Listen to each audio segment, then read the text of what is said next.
Jemaat yang kasih dalam Yesus Kristus, saya berbahagia bisa kedua kali saya bisa berdiri di sini. Saya pertama kali datang di sini dengan Pak Doni makan di rumah makan di depan dan melihat gereja ini. Bukan hari Minggu. Dan kedua kali saya masuk yang waktu lalu waktu Pak Direktur berkhotbah. Dan ini kedua kali saya mengikuti ibadah dan puji Tuhan saya dipercayakan untuk membawa renungan firman Tuhan. Saya memang sudah diminta oleh Pak Doni kalau datang ke Jakarta mampir di gereja untuk berkhotbah, luangkan waktu hari Minggu. Dan sebenarnya dalam rencana saya berangkat besok karena mau ke Tegal. Dari airport langsung ke Gambir, langsung ke Tegal. Tapi saya bilang kalau saya berangkat pagi, saya tidak bisa masuk gereja di sana, sampai di Tegal pun sudah malam, tidak bisa masuk gereja. Kalau saya ambil yang sore, sampai di Tegal nanti selalu tengah malam. Nah, saya sudah umur begini, mencegah, menghindari perjalanan malam yang melelahkan. Orang mesti tahu, kita harus tahu keadaan fisik kita. Sehingga saya pikir-pikir, janji saya lebih baik saya berangkat Sabtu tadi malam, tiba jam 7 sudah tiba, landing, dan pagi hari ini saya ada di sini. Saya terkesan dengan jemaat di sini, sehingga saya memilih Efesus 4 ayat 1 sampai 7, mestinya kita baca sampai ayat 16, tapi saya hanya membaca ayat 1 sampai 7 karena itu inti dari kesatuan jemaat dan karunia yang berbeda-beda. Mari kita baca bersama-sama. Saya akan bacakan. Sebab itu aku menasihatkan kamu, aku orang yang dipenjarakan karena Tuhan, supaya hidupmu sebagai orang-orang yang telah dipanggil berpadanan dengan panggilan itu. Hendaklah kamu selalu rendah hati, lemah lembut dan sabar.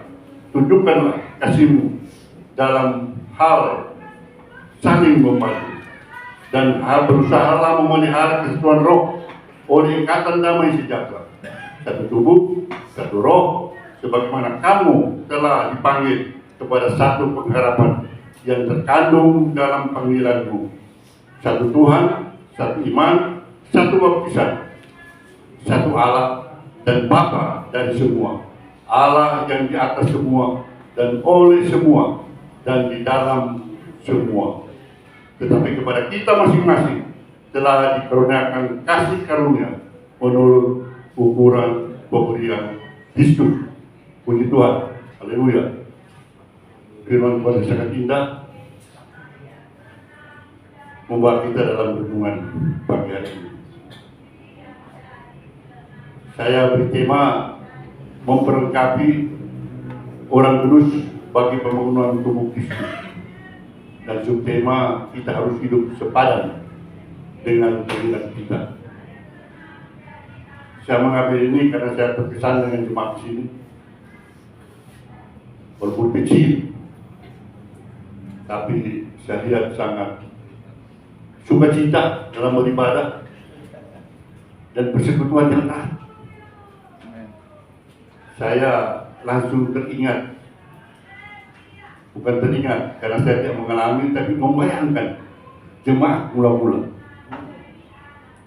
Saya pernah ke Roma, kebetulan mampir di Roma, dan saya mengunjungi dua tempat bersejarah, di mana mencatat bagaimana pergumulan, bagaimana penderitaan jemaat mula-mula.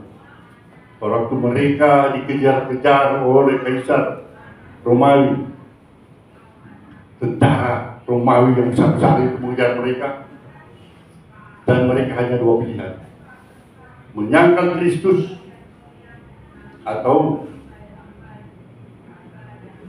tidak menyangkal Kristus. Apabila tidak menyangkal Kristus, mereka harus lari. Apabila mereka tertangkap, maka mereka akan diberi kepada singa yang lapar di suatu tempat dan ditonton.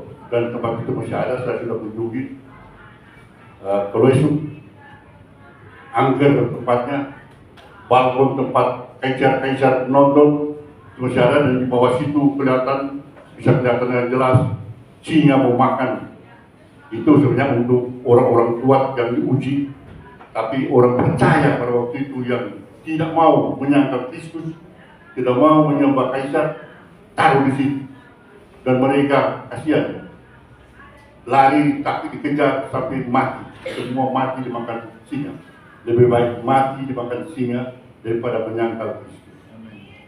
Yang kedua, saya mengunjungi, kalau di Manado disebut Bogbo, ruang bawah tanah. Itu jalannya sempit, hanya begini jalannya, seukur orang.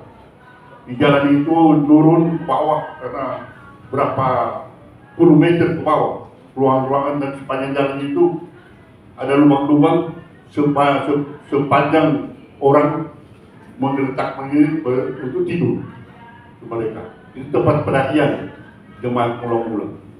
Mereka situ ada ruangan gereja dan ada katakombe, ada beberapa katakombe di sekitar situ, agak berjauhan sih, tapi sekitar daerah itu yang ada tengkorak di mana gereja. Karena mereka kalau tidak bisa keluar, kelaparan. Mereka biasa mengirim spionase mereka, lihat kalau aman atau tidak. Kalau yang dikirim itu tidak balik, berarti dua pilihan, dia mati atau dia menyembah kaisar. Jadi jemaat mula-mula, makanya mereka sangat bersekutu dengan sangat kuat. Dan jemaat masa ini, kita juga hampir sama dengan jemaat mula-mula. Kita harus bersatu, bersekutu, karena godaan-godaan luar. Bukan dikejar oleh kaisar Romawi, tapi kita dikejar oleh dosa. Jemaat sekalian, gereja adalah suatu institusi atau lembaga yang unik, berbeda dengan institusi lain. Gereja di mana-mana itu ada kesatuan, jemaat sederhana, kecil seperti ini, tapi ada gereja yang bukan main, jemaatnya 5.000, 10.000, tapi belum tentu di dalam ada kesatuan. Kalau kita pergi ke desa-desa di Manado, itu jemaat masih sangat erat hubungan. Gereja harus dipimpin dengan kepemimpinan yang unik. Sebenarnya tidak bisa dipimpin oleh kepemimpinan sekuler. Tapi dewasa ini kita lihat banyak gereja-gereja, mulai dari manajerialnya, keuangannya, semua dikelola secara modern, mengikuti tata kerja pemerintahan yang sekuler. Gereja sebenarnya dananya saja adalah dana pengharapan. Kita kan mengharap, tidak ada dana seperti pemerintah, sudah ada di APBD, APBN. Kita hanya dan kita doakan. Kita doakan untuk dana itu.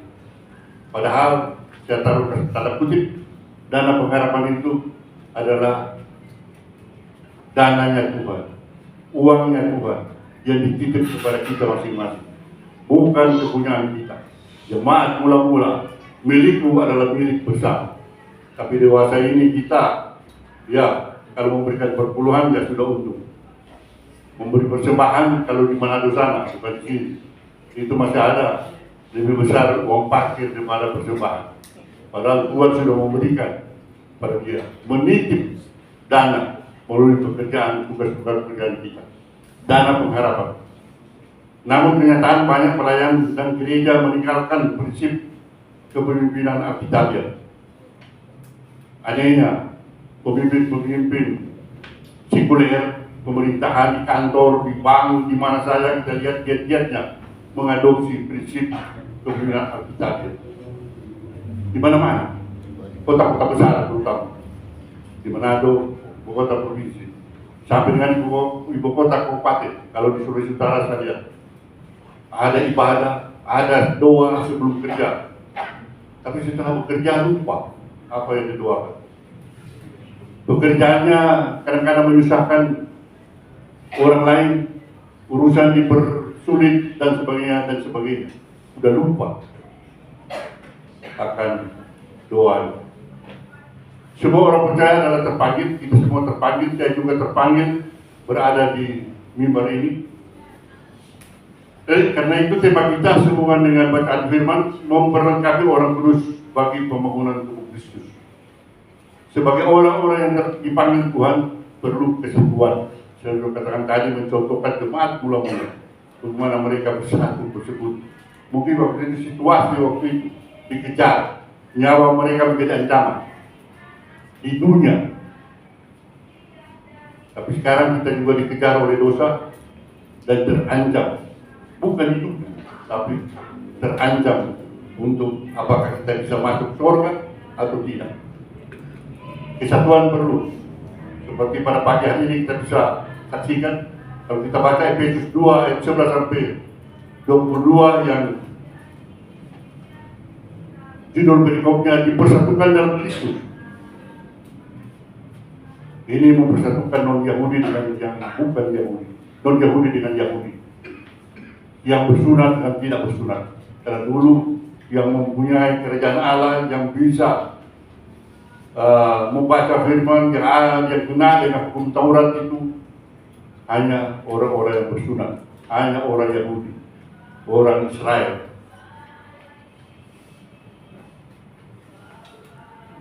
Dan yang lain-lain tidak, termasuk orang Samaria.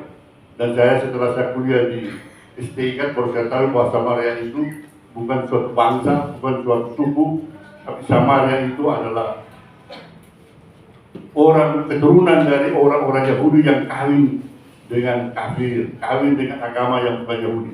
Mereka masuk kaum Samaria.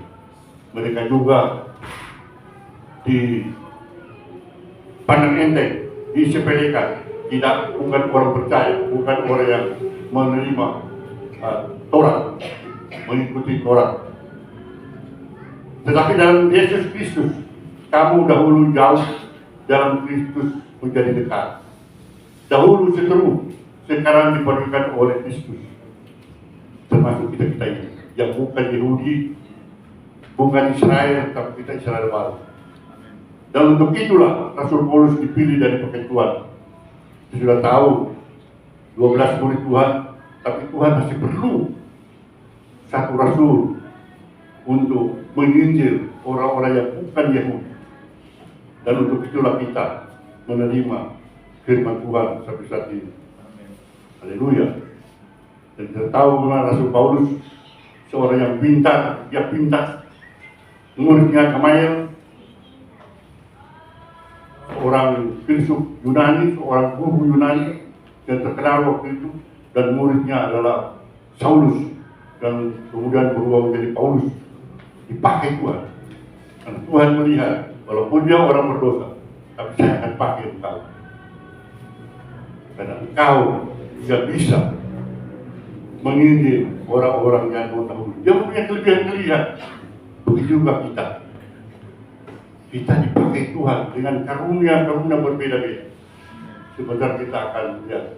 Jangan kita memandang enteng orang lain. Oh, dia hanya ojek dan sebagainya. Mungkin secara biasa-biasa sekarang ini secara normal kita bilang, oh saya enggak, saya menyapa tukang ojek.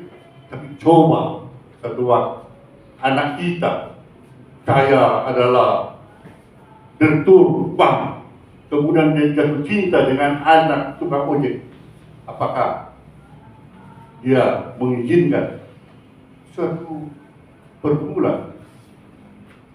Tapi kan dia, kalau dia tidak izinkan, tidak, dia pada ngekeng, padahal mereka sudah jatuh cinta. Tampangnya mungkin bagus, tidak jelek, tapi belum ada pekerjaan dan sebagainya. Itulah manusia. Nah, kita harus selalu bergumul. Kadang-kadang kita di gereja, ya. Dalam pengakuan iman kita, ya. Tapi dalam kita menghadap, karena itu Tuhan Yesus mengajar kita dalam doa. Janganlah membawa kita pada percobaan, tapi lepaskan kami daripada yang jahat. Dia tahu. Itu salah satu permintaan. Hanya 2 permintaan dalam doa Bapa Kami. Yang pertama minta makanan, berilah makanan. Yang kedua, janganlah membawa kami pada percobaan. Karena Tuhan Yesus tahu kelemahan, orang punya kelemahan. Seperti contoh yang terjadi, ini contoh terjadi. Bukan terlalu ekstrim, saya katakan bahwa dia anak direktur dengan anak tukang ojek.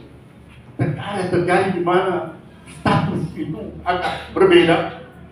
Orang tua itu sewa, malah anak-anaknya jangan suka.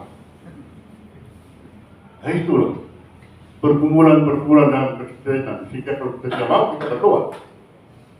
Atau kalau kita itu yang kita suka, silakan kita doakan anak kita. Bapak, Ibu yang kekasih dalam Yesus Kristus, kesentuhan jemaat ini penting sekali. Kesentuhan itu pertama tergantung pada karakter kita, karakter jemaat. Ada dua karakter jemaat yang saya akan bahas di sini, dan itu ada dalam firman Tuhan. Itu pertama, rendah hati. Ini penting untuk bisa bersatu. Kita bisa bersuatu, bersekutu, kita harus rendah hati, bukan rendah diri, rendah hati. Karena kesombongan akan merusak persatuan. Banyak firman Tuhan yang mengatakan bahwa Allah benci kepada kesombongan. Allah benci. Yang kedua, lemah lembut, bahasa Yunani praus. Matius 11 ayat 29 sampai 30. Pikulah kuk yang pasang dan belajarlah daripada aku, karena aku lemah lembut dan rendah hati, dan jiwamu akan mendapat ketenangan. Pikulah kuk yang pasang. Pergumulan doa-doa kita seperti tadi, kalau kita tidak mau anak kita tidak mau, ya berdoa kepada Tuhan, minta jauhkanlah segala pencobaan. Kalau itu dalam pencobaan, kita jauhkan. Kita senantiasa mengukur itu. Kalau di roda sapi dulu beban pada sapi, kuda untuk membawa keretanya. Aristoteles mendefinisikan praus, lemah lembut ini, sebagai suatu sifat yang terletak di antara dua ekstrim, yaitu sangat marah sekali, berlebihan, dan tidak pernah marah.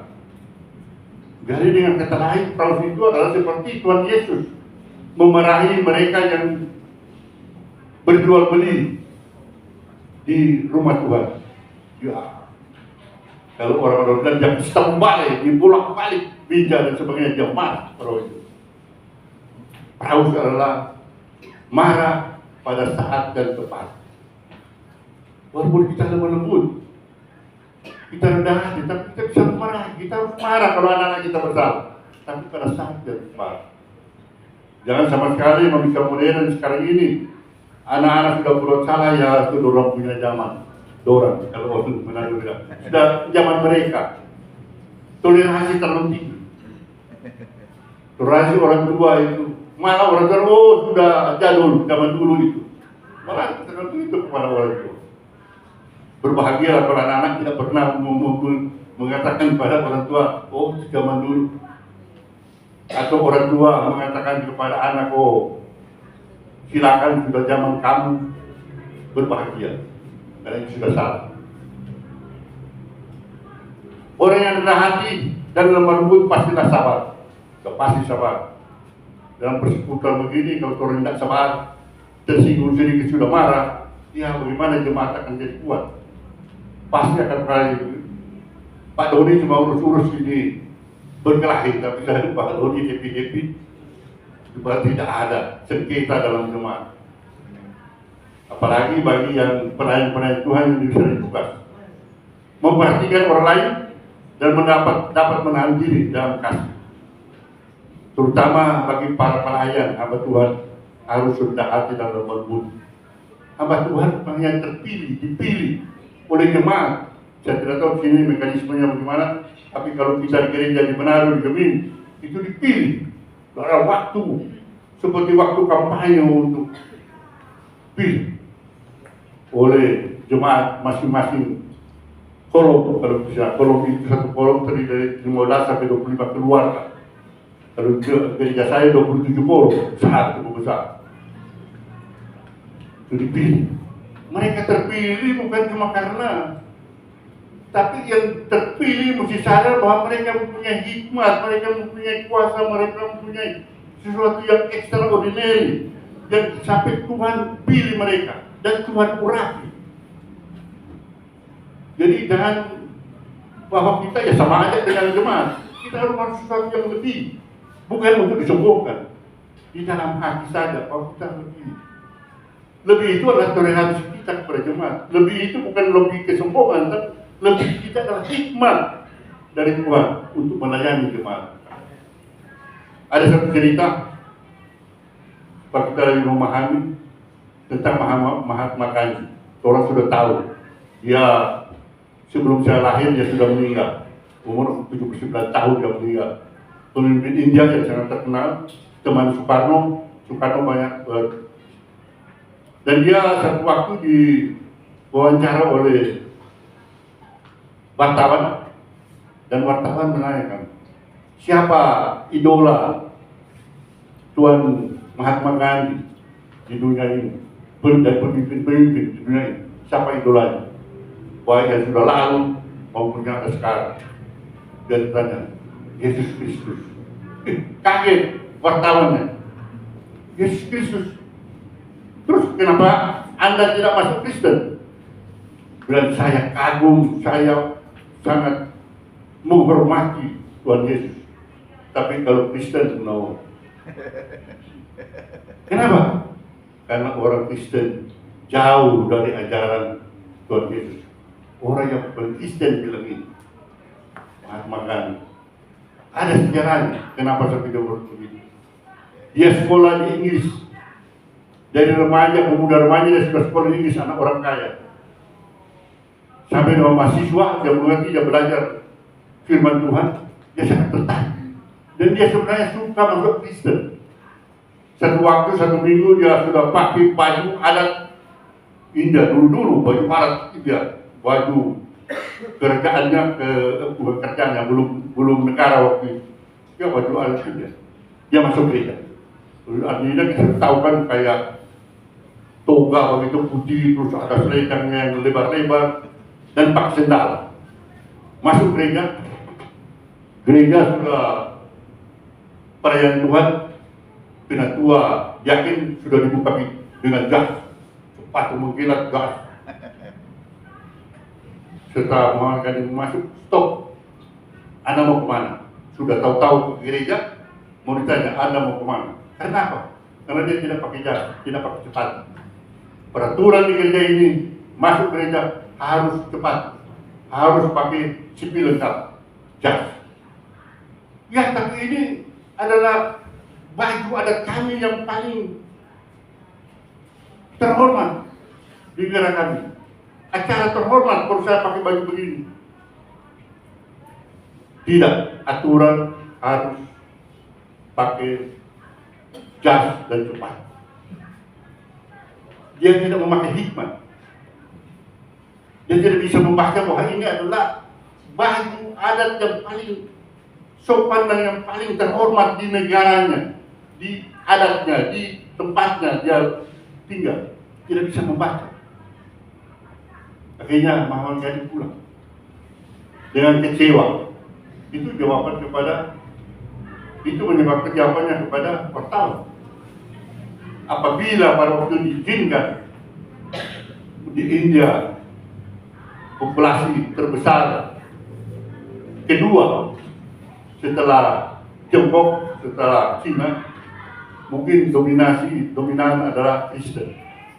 Tapi sekarang Hindu, malah Muslim yang kedua setelah ini di India. Itu karena cuma kesalahan satu orang. Hamba Tuhan yang tidak punya hikmat, saya katakan menjadi pelayan Tuhan, menjadi penatua di akhir, bukan harus ada sesuatu menyadari dan minta sesuatu ekstra. Iman yang kuat, bisa membaca, dan itu dimulai dengan kita mohon, datang ke gereja kan mohon, kita menjadi berkat. Jangan buru-buru, seperti yang katakan buru-buru tak, lupa berdoa. Kedua adalah kesatuan dalam orang Kristen timbul dari kesatuan roh. Kita ada, saya katakan tadi, kesatuan itu timbul kalau kesatuan roh. Ada roh yang mempersatukan kita, sehingga pelayan Tuhan itu bisa membaca perkumpulan jemaat. Jemaat dia bisa mengerti akan hamba Tuhan. Dia bisa mengerti firman Tuhan melalui hamba Tuhan. Kesatuan di dalam roh. Satu roh, seperti kita baca ayat 4 tadi. Roh Kudus. Karena itu ada satu Tuhan. Satu Tuhan, Tuhan Yesus. Karena itu ada suatu pengharapan, suatu iman, dan satu baptisan. Ayat 4 sampai dengan 5. Satu Allah dan Bapa, dan karena itu hanya ada satu keluarga. Kita bandingkan dengan Efesus 2 ayat 15, kita bisa baca sampai di rumah. Karena Allah satu, Allah hanya satu, maka gereja juga hanya satu. Karena itu di dalam 12 pengakuan iman dikatakan gereja yang kudus dan am dan rasuli, the Holy Catholic Church. Ada satu gereja yang kudus dan am. Kita mengaku, kita harus mengerti. Jangan hanya mengucapkan tanpa mengerti. Memang gereja yang kelihatan seperti gereja ini, gereja di sebelah sana, di mana-mana. Kalau di Manado setiap 100 meter ada gereja, kadang-kadang setiap 50 meter, atau di samping juga gereja lain. Itu banyak, tapi gereja yang tidak kelihatan hanya satu, yaitu persekutuan orang percaya di dalam Yesus Kristus dalam Roh Kudus. Itu yang kita akui setiap kita mengakui imam rasuli kita, gereja yang am dan kudus dan rasuli. Apa yang harus kita lakukan? Ayat 3 tadi kita baca, berusahalah, make every effort. Kita ada kata bahasa Yunani-nya ada dalam bentuk present. Jadi ini kita harus senantiasa kita usahakan. Bukan cuma 1 kali, 2 kali, 3 kali, senantiasa. Selama kita hidup harus kita usahakan senantiasa. Karena kita melawan kuasa dosa. Senantiasa berusaha memelihara kesatuan roh oleh ikatan damai sejahtera. Iblis dia sama sekali tidak mau kalau kita ditempati oleh Roh Kudus. Iblis sama sekali tidak mau.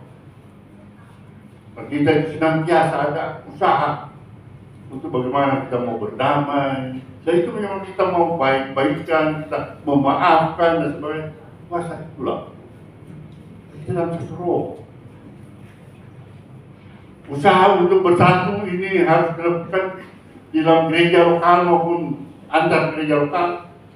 Bukan hanya gereja di sini, mau dengan GPIBG, mau dengan GKI, mau dengan GBI, dengan karismatik, dengan apa saja. Sekarang ada ratusan ribuan gereja, tapi hanya satu gereja yang sah dalam Yesus Kristus. Dan itu yang kita mengaku. Dan pengakuan itu bahwa kita tidak boleh saling menyalahkan gereja lain. Oh, di sana ada Roh Kudus, di sini tidak ada Kudus. Saya waktu masuk gereja di sana saya miskin, setelah saya masuk gereja di sini saya kaya. Itu iblis. Kalau kita menerima berkat, ya amin. Tidak boleh dengan berkat itu kita menyalahkan gereja lain. Hati-hati. Kita harus ada Roh Kudus yang berbicara. Bawa main kita, pemikiran kita. Itu apa yang harus kita ucapkan. Hati-hati. Tidak perlu bersatu di bawah satu nama gereja, tapi harus bersatu dalam kasih Kristus. Karena kita punya Roh Kudus yang sama. Apakah beda Roh Kudus di GBIB dengan Roh Kudus yang ada di sini? Apakah beda Roh Kudus di Pantai Kosta sampai kementaran dengan Roh Kudus yang kita diam menangis, diam sembah sujud? Tidak bedanya. Yang beda orangnya, bukan Roh Kudusnya. Mau gemetaran, mau apa, mau loncat-loncat, hati-hati tak. Hati-hati apakah betul itu Roh Kudus. Hati-hati. Saya tidak mau menyalahkan, tapi hati-hati. Baca firman Tuhan, minta kejelasan dari Tuhan. Saya tidak bisa menjelaskan. Pendeta tidak bisa menjelaskan. Yang ketiga, dalam kesatuan ada keanekaragaman ayat 7 tadi. Kita bisa baca nanti. Allah adalah Bapa dari semua. Ini menekankan kesatuan ayat 6. Ayat 7, tetapi kepada kita masing-masing. Kita masing-masing itu menekankan keragaman. Saya tidak berbeda dengan Bapak Ricardo. Saya berbeda dengan Bapak Ricardo, saya berbeda dengan Pak Doni. Saya berbeda dengan semua yang ada di sini, tapi kita satu dalam roh. Amin. Amin. Itulah keunggulan dari gereja kita. Dan keunggulan orang Kristen kalau dia bisa satu dalam roh. Tidak memandang siapa saja. Mau pengemis mau tanya dulu, kamu pengemis Kristen atau Muslim? Tidak ada itu. Tidak ada dalam benak orang yang diurapi Roh Kudus, orang yang berjalan Tuhan, orang Kristen. Pertanyaan seperti itu, tidak ada. Pasti tidak ada. Kalau ada berarti kita tidak dipimpin oleh Roh Kudus. Kalau ada, kita mengandalkan mind kita, mengandalkan otak kita, mengandalkan hati kita dikuasai oleh ego kita, keinginan kita, bukan dikuasai oleh Roh Kudus. Lalu selanjutnya Rasul Paulus berkata, telah dianugerahkan kasih karunia, grace, menurut ukuran pemberian Kristus. Jadi kita sudah jelas, kita punya karunia yang berbeda. Saya dosen mengajar sampai pensiun mengajar. Setelah pensiun saya terpanggil untuk melayani, sebelum pensiun juga sudah melayani, tapi tidak begitu fokus karena hanya sisa waktu. Sejak ini saya mulai melayani dengan waktu yang walaupun banyak juga pekerjaan, tapi lebih banyak lah. Dan sudahlah, kita tidak usah perlu banyak sedikit, serahkan pada Tuhan. Tuhan yang memimpin kita. Amin. Amin. Kita berbeda, tapi dalam Tuhan kita sama. Adanya macam-macam kurna itu tidak boleh menyebabkan kita iri hati, iri dengan orang lain. Kenapa dia sudah kaya ya? Tuh, dari mana uangnya? Baru ini, sudah begini, sudah begini, kan suka begitu kita. Hindari. Kalau kita dikasih Roh Kudus, kita tak ya, puji Tuhan. Kasih, mudah-mudahan dia tergerak hatinya, orang yang sudah jadi kaya untuk memberi kepada yang lain, mengasihi Tuhan dan sesama, dan memberi kepada gereja. Haleluya. Kita doa begitu daripada kita tanya dia dapat dari mana uangnya, dan sebagainya. Tidak menghina, tidak menjadi sombong, tapi seharusnya meruang kita bersatu, bekerja sama, saling melengkapi. Itu yang dimaukan dengan firman Tuhan pagi hari ini. Ada rupa-rupa karunia tapi satu roh. Kita bisa bandingkan dengan 1 Korintus 12 ayat 4. Terakhir di sini kita melihat gambar yang indah. Ini saya tidak ambil gambar duluan karena sudah sering kita lihat, tapi ini pemandangan bawah laut kalau kita menyelam. Masih banyak di bawah sana, di bawah laut itu masih original, masih belum dijamah oleh manusia. Tuhan menciptakan langit dan bumi yang begitu indah. Bumi dengan segala isinya demikian sempurna. Sampai 7 kali dia mengatakan baik, sampai dengan amat sangat sungguh amat baik. Dia sudah baik, amat baik, sampai sungguh amat baik setelah dia melihat ciptaan. Dan itu dirusak oleh manusia. Boleh nenek moyang kita Adam dan Hawa. Tidak usah kita membesarkan Adam dan Hawa. Dosa. Tengoklah diri kita. Bahwa tiap saat kita merusak dunia ini. Boleh perbuatan-perbuatan kita yang berdosa. Jangan bertanya pada Adam. Kalau kita waktu itu sebagai Adam, sama. Mungkin lebih lagi dari Adam dan Hawa. Dan kita mensyukuri bahwa kita ada. Dan kita mensyukuri bahwa itu semua sudah dihapus karena Tuhan Yesus sudah datang untuk mempersatukan lain. Dan ini adalah kesempatan bagi kita untuk menikmati dunia seperti ciptaan awal, Firdaus, itu Yerusalem baru. Kita selamat dalam Yesus Kristus. Dan ini kehidupan kita, target kita adalah ini. Target kita bukan 70 tahun, saya sudah lewat 70 tahun. Bukan 80 tahun, bukan 90 tahun. Tapi target kita, fokus kita, kehidupan kita adalah untuk bagaimana setelah kita mati, kita hidup bersama Tuhan di Yerusalem baru. Amin. Sungguh amat baik dunia ciptaannya, apalagi surga. Lebih lagi, sini ada ikan sini, ini soft coral kalau menyelam, ini si anemon laut. Masih kita lihat ada ikan di situ. Ikan itu hanya hidup kalau ada anemon, dan anemon itu hanya hidup kalau ada ikan itu. Bersimbiose, bekerja sama. Ikan membersihkan kotoran-kotoran anemon, buang-buangannya. WC-nya si anemon dia bersihkan semua. Dan ikan itu terlindung di situ. Kalau ada musuhnya, lari semua kalau dia dari situ. Dia lari, dadah. Karena musuhnya takut. Si anemon ini di ujung tentakelnya dia tembak. Ada, coba kalau kita menyelam, ada penyelam di sini, menyelam, mendekati ini, hati-hati. Jangan menyentuh. Langsung masuk pori-pori kita, langsung gatal. Itu si anemon. Jadi kan itu terlindung. Ada kerjasama. Binatang, tumbuhan saja sudah ada kerjasama yang begitu baik. Mari kita manusia yang diciptakan serupa dan segambar dengan Allah. Mestinya. Memang kenapa? Karena kita jatuh dalam dosa. Tapi dalam Yesus Kristus kan sudah menghapus dosa. Kita adalah manusia baru dalam Kristus.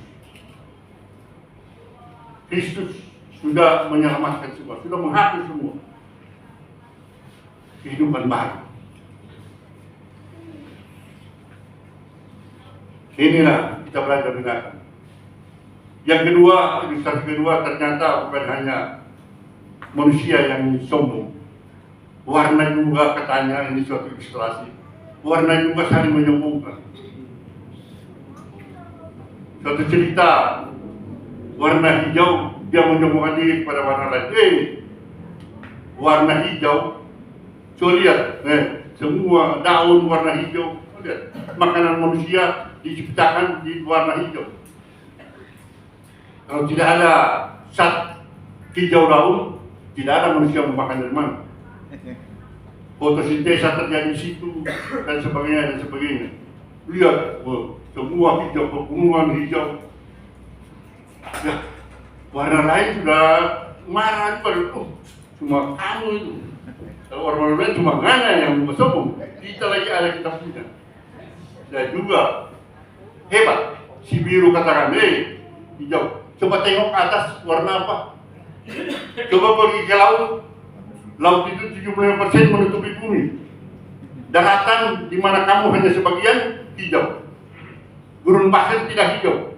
Tapi laut, semua laut 75% dari bumi ini ditutupi lapis oleh laut. Semua warna biru. Kalau warna-warna lain lagi, semua menyombongkan diri. Saya cuma ambil beberapa warna. Warna kuning katakan, saya walaupun kecil, tapi lihat bunga-bunga kalau tidak kuning, emas warna kuning berharga. Coba lihat, kamu makan aja pisang warna hijau, makan mentah tapi jangan digoreng kalau tidak ada minyak tidak lupa. Tapi coba kalau sudah kuning, enak dimakan. Mangga kalau sudah kuning enak dimakan. Itu saya kuning. Kerajaan banyak yang pakai simbol kuning, warna kuning. Yang lain-lain juga, tapi si merah datang. Nah sekarang hati-hati pakai simbol, karena sudah pilkada. Saya bukan merah, tapi saya terakhir. Nah ini, saya tadi coba periksa darah makhluk hidup. Darah mereka semua merah. Tapi jangan, saya nggak menyombongkan diri, karena kita besar. Kita bersatu maka kita semua indah. dan kita tidak akan pelangi. Dan lihat pelangi bersatu bersama-sama seperti pelangi, dan terpanggil seperti pelangi. Dan sampai kepada kita masing-masing, ayat 7 tadi, telah dianugerahkan kasih karunia menurut ukuran pemberian Kristus. Kita semua masing-masing kita bersama. Indah sekali jemaat mula-mula tentunya, dan akan tercipta suatu dalam main kita, dalam iman kita. Lebih baik mati, lebih baik dimakan singa daripada menyangkal Kristus, karena kehidupan kekal menanti kita, kehidupan Yerusalem baru menanti kita. Amin. Mari kita satu doa. Bapa yang bertakhta dalam surga, terima kasih ya Tuhan untuk waktu yang indah, walaupun kami agak lama untuk menyampaikan firman-Mu, tapi kami mohon Engkau berkati ya Tuhan. Agar firman-Mu tidak sia-sia, tapi menguatkan iman dan percaya kami, jemaat kami di sini ya. Kami teringatkan jemaat-Mu mula-mula, biarlah kasih karunia yang Kau berikan kepada jemaat mula-mula juga, dan Kau berikan kepada jemaat-Mu yang kecil di sini, dan biarlah mereka hukum dan iman, harap dan percaya hanya kepada-Mu. Terima kasih atas waktu yang indah. Terima kasih ya Tuhan atas firman-Mu. Berkatilah kami semua sehingga kami dapat mengaplikasikan firman-Mu dalam kehidupan kami masing-masing, terutama dalam kami menyiapkan kehidupan kami untuk menyambut Yerusalem baru yang Kau janjikan untuk menjadi milik kami masing-masing. Inilah doa kami ya Tuhan, dalam nama anak Yesus Kristus Tuhan dan Juru Selamat kami. Kami berdoa dan mengucap syukur. Haleluya. Amin.